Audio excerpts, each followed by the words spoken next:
पिछले टॉपिक में अपन ने सेल रिएक्शन कैसे लिखनी है वो देखा था। इस टॉपिक में अपन इलेक्ट्रोड पोटेंशियल क्या है, सेल पोटेंशियल क्या है, ये देखने वाले हैं। गैल्वेनिक सेल जो बनता है वो दो हाफ सेल से बनता है। ये पिछले टॉपिक में अपन ने देखा था। जो दो मेटल की प्लेट रहती है वो दो मेटल की प्लेट इलेक्ट्रोलिटिक सॉल्यूशन में डीप रहती है, कंडक्टर से कांटेक्ट में रहती है। और जो सरफेस है of that separation of solid metal or that solution, that is there is exist a difference of electrical potential. So what is an electrical potential? Electrical potential is established due to the electrode half reaction occurring at electrode surfaces. मतलब कि जो electrode की जो half reactions हो रही है दोनों इसमें, वहाँ पे ये जो टर्म है ये टर्म उस सरफेस पे, इलेक्ट्रोड के सरफेस पे जनरेट हो रही है। So the potential is associated with each other of the half reaction with oxidation and reduction. So potential जो है ऑक्सीडेशन रिएक्शन का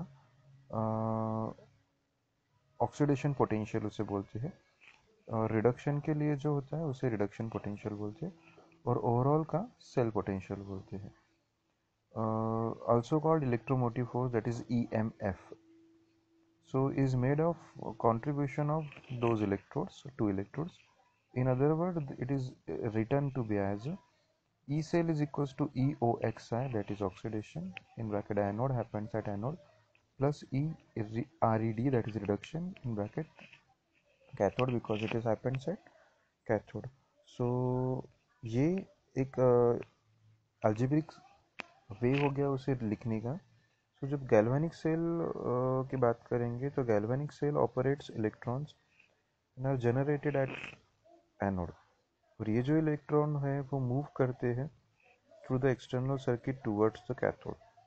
तो एनोड टू कैथोड ये इलेक्ट्रॉन्स माइग्रेट होते हैं, और एक जो सेल पोटेंशियल है ये एक force is the force that pushes electrons away from the anode.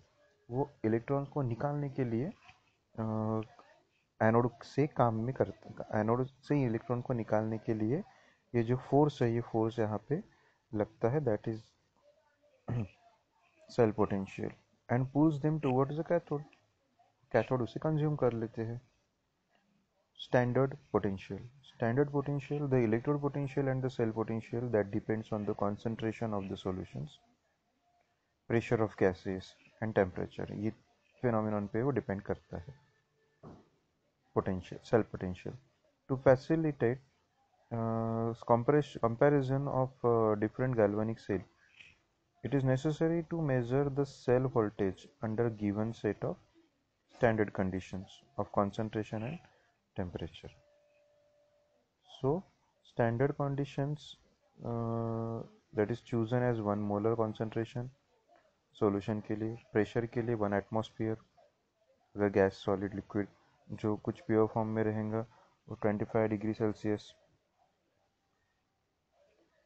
जैसे कि वोल्टेज जो है वो कंडीशन में मेजर्ड होंगी जहाँ पे उसे स्टैंडर्ड पोटेंशियल डेजिग्नेट करते हैं उसे E0 से। सो उसे लिखते कैसे है, E cell is equals to EOXI, that is anode, plus E reduction cathode. ठीक है, यहाँ पे स्टैंडर्ड E0, तो E0 oxidation standard oxidation potential है, वही RED that is standard reduction potential है। IUPAC कन्वेंशन के हिसाब से जो स्टैंडर्ड पोटेंशियल है of an electrode is taken as reduction potential. जैसे कि ऑक्सीडेशन पोटेंशियल है of any electrode is equal to the standard reduction potential with reversal in their sign। जैसे ऑक्सीडेशन पोटेंशियल है Zn पॉजिटिव 1 मोलर के लिए, वो Zn देगा अपने को, इसके लिए है 0.76 volt.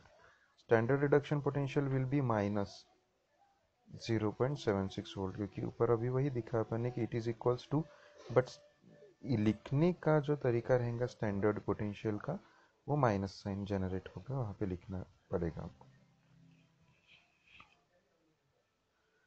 Also standard cell potential जो दैट इज जो लिखते हैं वो स्टैंडर्ड पोटेंशियल के ज़रिए से अपन लिखते हैं। जैसे कि इक्वेशन जो है ऊपर वाला उससे ही अपने को लिखना है, तो अपन कैसे लिखेंगे इस केस में? E oxidation anode is get replaced by minus E reduction anode. So कैसे होगा फिर वो? E cell is equal to what? Minus E zero reduction anode plus E zero reduction cathode. So omitting the subscripted, that is RED, that we have in that, so we get what? E0 cathode, that is positive, minus E0 anode, that is negative. That will be the last. Okay. यहाँ पे ये जो topic है standard potential का और cell potential का, ये यहाँ पे अपन ने देखा है। नेक्स्ट जो टॉपिक है वो नेक्स्ट वीडियो में देखेंगे।